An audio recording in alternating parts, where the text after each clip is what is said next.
We're going to draw Saint Christopher carrying Jesus across the river. The story went that he offered to carry this little baby across the river, and Jesus is represented carrying the weight of the world in his hands by this little globe with a cross on it. And Saint Christopher,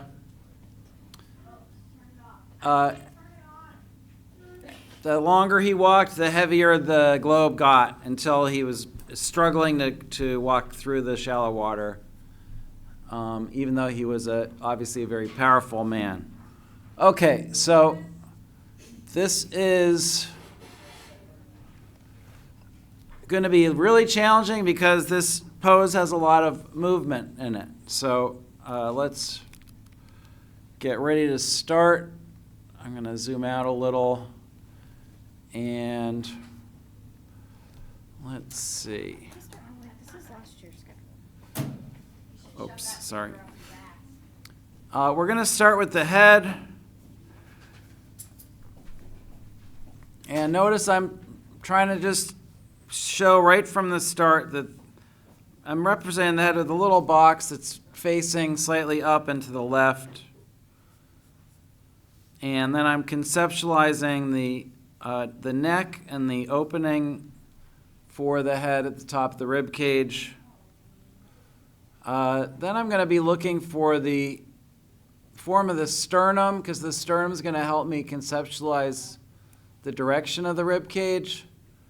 See, there's the opening of the collarbone in front, and the opening of the neck. It's going right under the chin. A lot of beginners automatically assume that there has to be some space between the neck and the chin, but they are overlapped in this pose. How many heads tall do you think Saint Christopher is? 6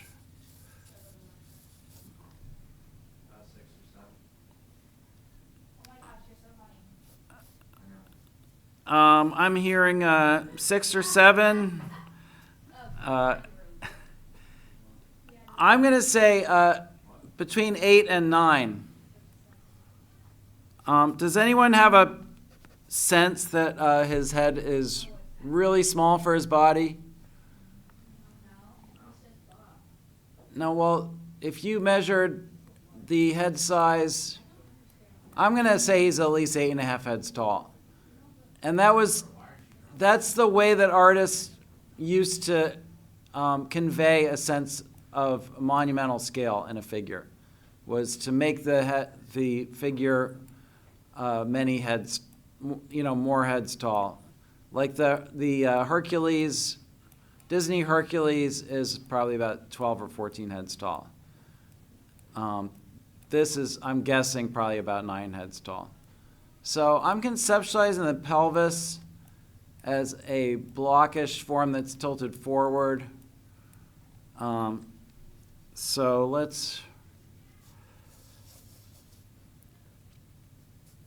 the pelvis and the rib cage are very much in alignment with this pose, which is not normal. When we're standing, normally our rib cage sort of gets thrown back a little. But here the rib cage is tipping forward at about the same angle as the pelvis. So this center line down the sternum onto the pelvis is pretty much going a consistent angle. Does everyone kind of feeling that? It's a little bit not what we're used to.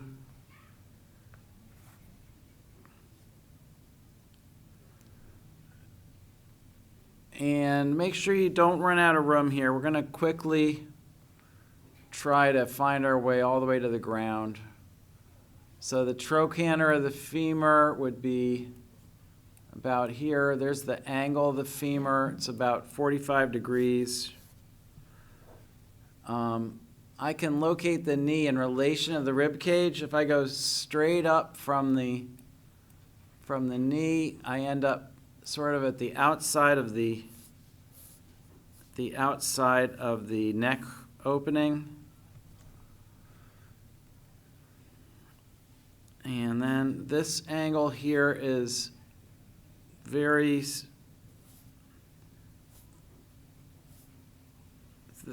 these are almost in alignment, but not quite. So this angle from the ground up is probably about, what would you say, maybe 60 degrees? If we look at this angle here, yeah, it's about 60, maybe 65. And this is not quite horizontal.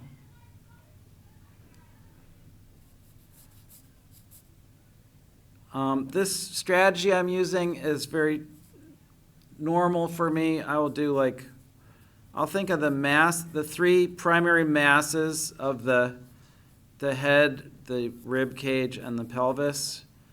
And then I'm going to initially conceptualize the limbs as stick figure limbs.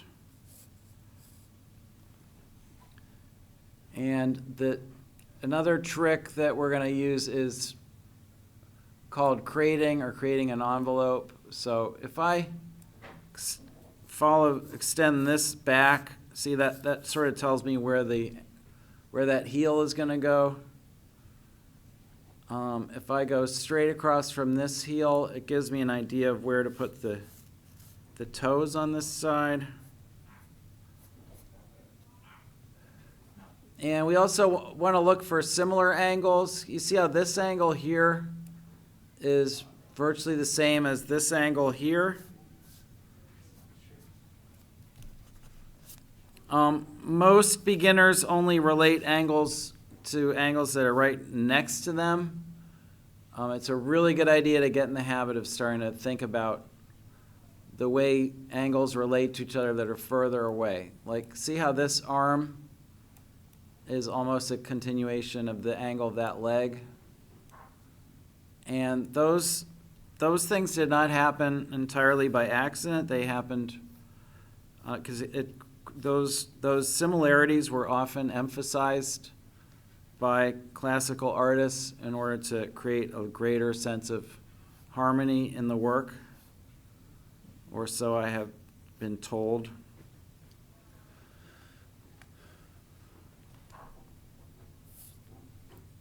And this shoulder is coming out at a horizontal. This elbow is coming out a little further than these toes.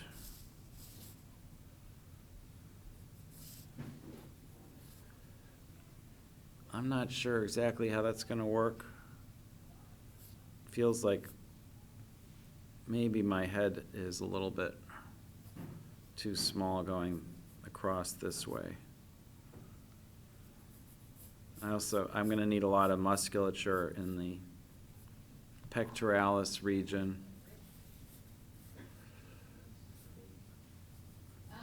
And whatever props, whether they're chairs or canes or staffs or trees or whatever, if a prop is holding some of the model's weight, we want to include that right from the early stages of the drawing, because our drawing isn't going to be logical without that prop. So what we have at this point is what I would call a very stiff or not very fluid gesture drawing, but it's meant to, when you look at your drawing and you look at the motif, you're supposed to feel like the movement and proportions are similar. And that's on the rubric for these. The gesture is mainly a matter of getting these angles right, angles and distances, and hopefully to give a sense of how the figure seems to be moving. Our ultimate goal for this class is to create narrative drawings, so this task is really relevant to that, because this drawing does tell a story, and that's what we're trying to learn how to do. So I'm going to check your work in a minute, but before I come around, I'm gonna mass out the thigh.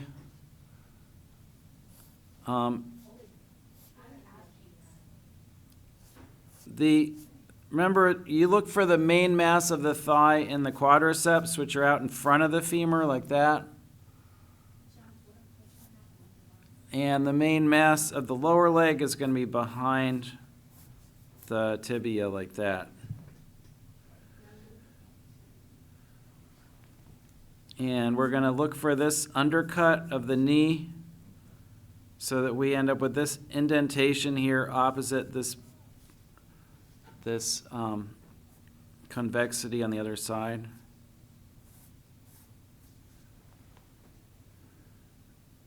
And everybody check your work to make the leg work right. You really got to make sure you're coming out far enough here and here, so we get the impression of kind of an S movement through the leg. Hopefully you're feeling that in your work. And then on this leg, we've got this mass here, not showing too much. Then we're seeing the front of the tibia, very close to the bone, and then this massive, the soleus and gastroc muscles coming behind the tibia there.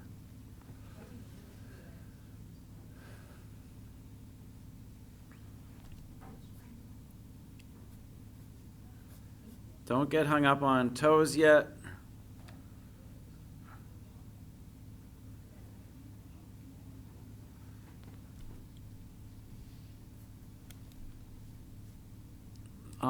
We've got this major plane change through the abdominal section, a little compression fold above the navel.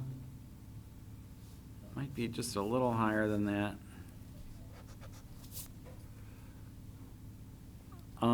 It's always really a good habit to just try to visualize and even draw that center line. I'm going to move mine slightly to the right of where I had it. But do you see what I'm looking for? Let me clean up my drawing so you can. So there's the line through the sternum to this little compression fold, and then here's the center line through the lower abdomen, which is pushed out not because he's got a belly, but because the muscles are being pushed out by the arch of his back.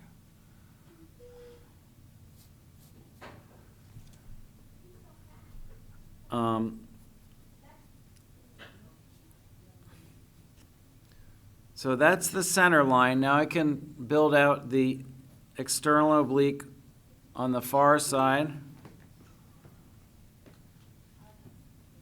which is overlapping the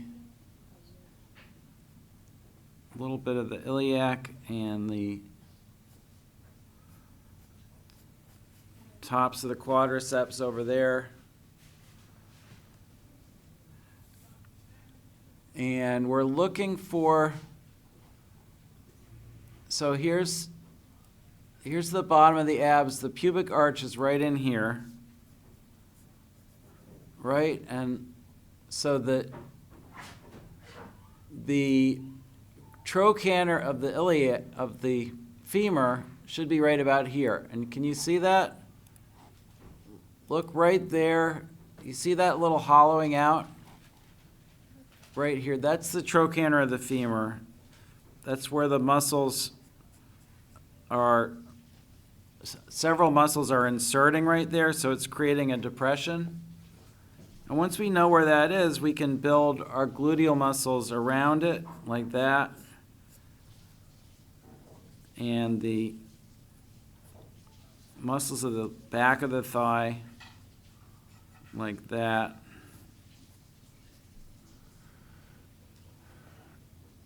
And because of the way these muscles overlap, you're often going to see one or two. You're not going to see just one plane change from here to here. You see how we're going to see a little overlap here and something like that.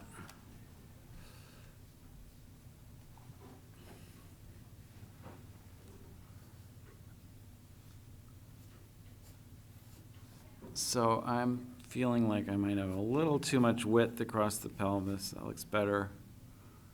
The clothing here is not helping it any. It's really makes it this drawing a little more complicated than it would be. But let's just work our way up.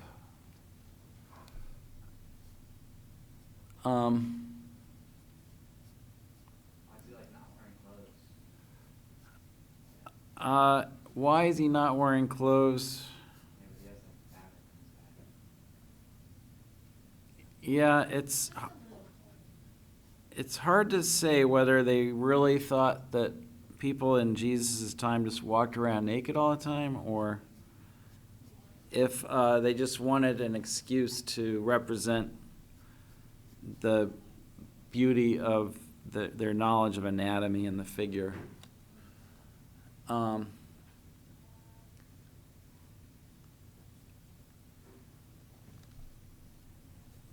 This is from an original by an Italian Renaissance artist named Guido Reni, sort of Renaissance Baroque, I think like late 1500s. And it's very intimidating, to be honest. Like this, his knowledge of anatomy is so comprehensive that he's just showing us, he's articulating this movement in a way that, by simplifying the muscles, but giving us just what we need to see to show like which muscles are contracting, which muscles are extending, and it's like all the anatomy is there in a way that it's simplified in a way that you would never see on a living figure. This is a living figure processed through a brain that just understands every muscle, and is giving us exactly what he wants to give us to tell the story. It's a hard thing to, it's kind of hard for me to explain, but you know that no model in the studio can hold this pose. And he didn't have a camera either, so this is not like motion photography. What this is the artist using his knowledge of anatomy to convey movement in a way that no photograph could convey. It's just more thoroughly understood than you'd ever see in nature. So, okay, we're trying to block in this arm. His proportions of these limbs are pretty massive. He's very wide across his rib cage. I would not carry the drawing even this far without doing the portrait though, so we're going to move on to that.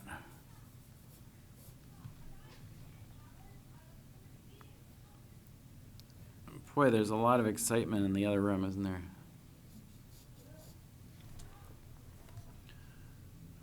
Okay, so at this point, can you kind of appreciate just how small that head is? I'm going to extend this line up. Help me place that head correctly. So if I extend this line up and this line up, it'll give me some idea of like where that head needs to sit. And I feel like my head is, I pushed it a little too far to the left, so if you followed me closely, you're going to need to slide it over slightly to the right.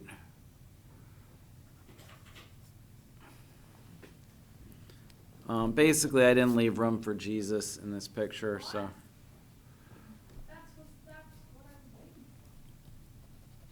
You're waiting for Jesus? I know. Well, that's why I had to move the head slightly over. Jesus, little Jesus is like smaller than his head. And his head is not too big to begin with, so.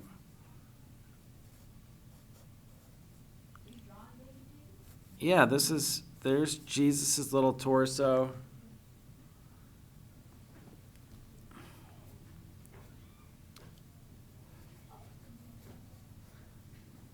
I actually tried to do a version of this painting at one point, and I hired a guy to model with a baby on his shoulder. You think I'm lying?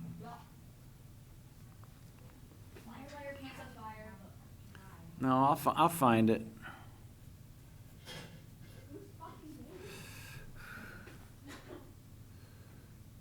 So you see what I just did? I'm just putting in these 3 spots of dark for the eyes and a shadow under the nose. And I'm going to do one more for under the mustache. And then a last one for under the bottom lip. And you see how much those little spots of dark convey? No?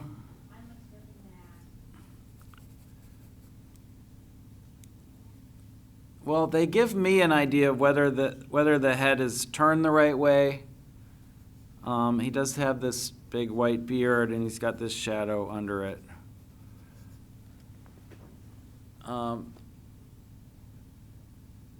It gives me an idea of the scale of the head and the position of the head and the angle of the head. It could be that my head is still a little bit too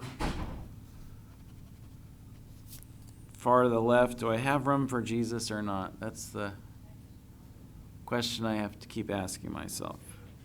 Here's Jesus' little arm, and there's the orb. And there's Jesus' little head.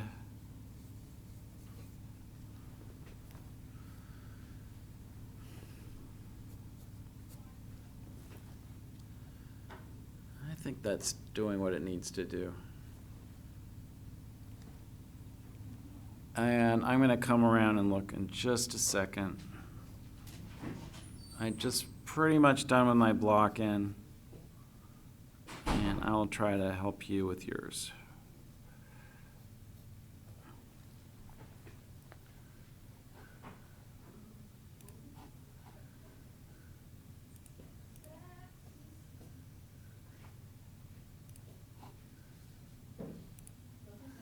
So we are going to take a closer look at baby Jesus.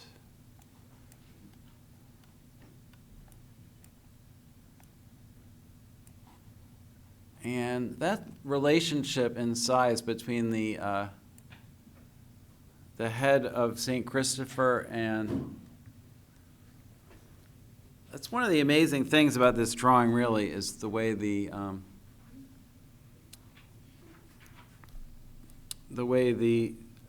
scale shifts. Like St. Christopher's head looks big until you look at his body and you realize his head is sort of small.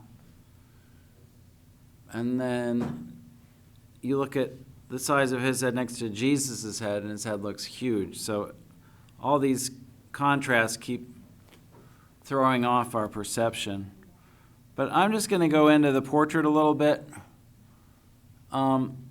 You don't want to do this until you're really happy with where your darks are. And I'm going to simplify it a lot. I'm going to put a little shadow under that eye socket. And do a little cast shadow along the side of the nose here. The most important job of a portrait in a figure drawing like this is to give a sense of which way the model is turned.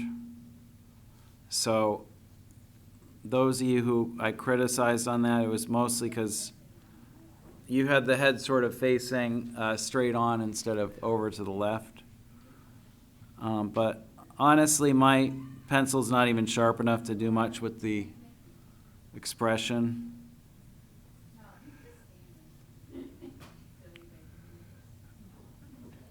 And there's the bottom of the mustache shadow. A little darkening for the open mouth, a little darkening under the lip. A little half tone along that side of the nose, a little half tone under the eye socket.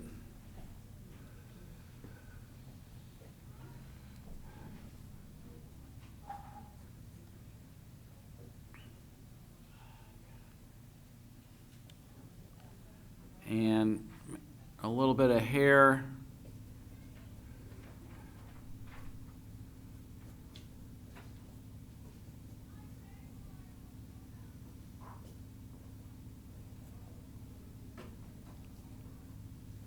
Mr. Rady's room is just on fire today, huh?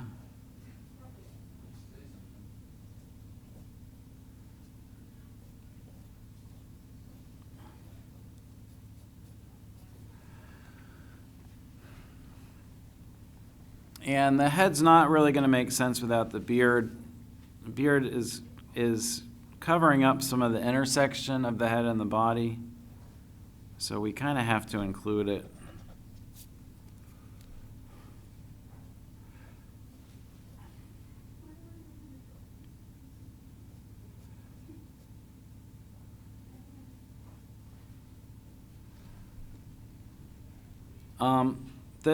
The shorthand on this beard is pretty incredible.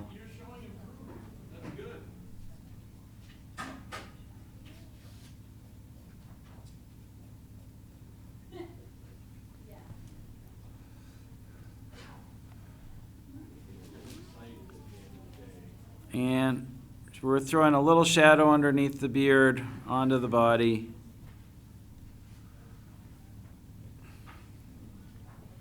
This is a cast shadow of the hair onto the forehead.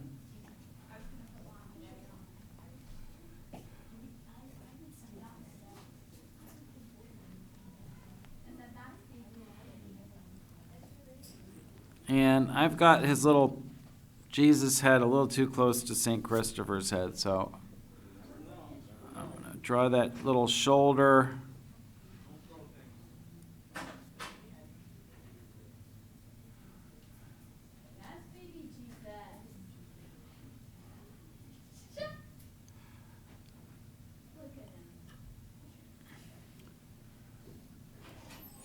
I'm pretty sure this is an etching.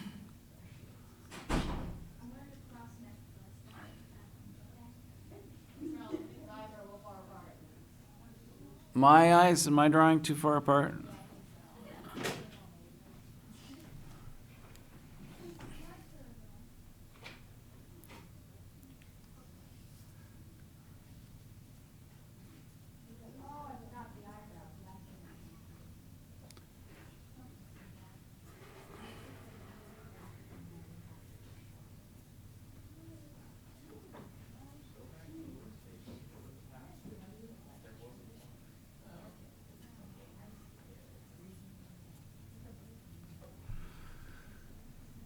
So there's that little head. You're right, the eyes are too far apart. I'm gonna just, it's such a tiny head.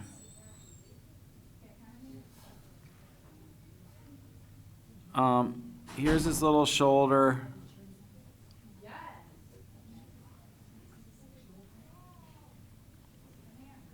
There's his little hand holding the world.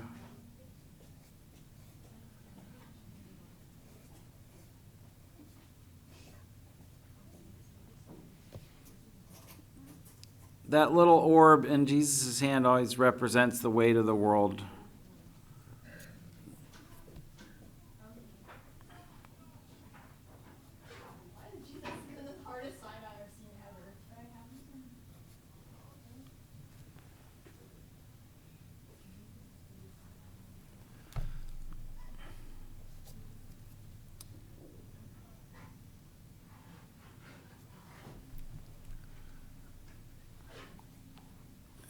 focused here. Let me see. Focus lock. Yeah, my St. Christopher looks cross-eyed.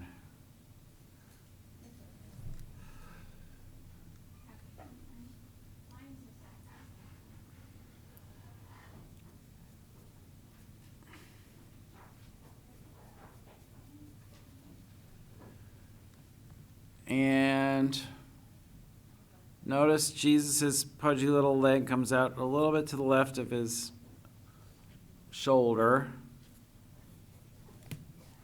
Somebody remarked that Jesus doesn't look quite like a baby.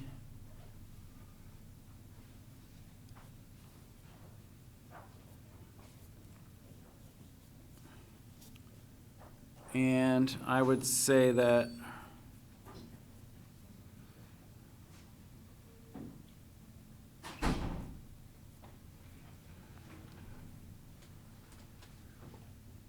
that's because his head should be slightly larger for his body.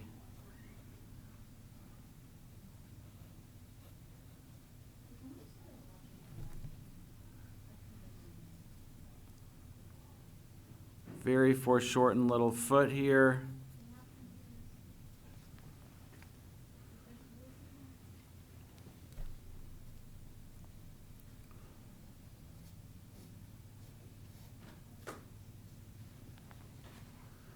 Okay, that'll have to do.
Yeah.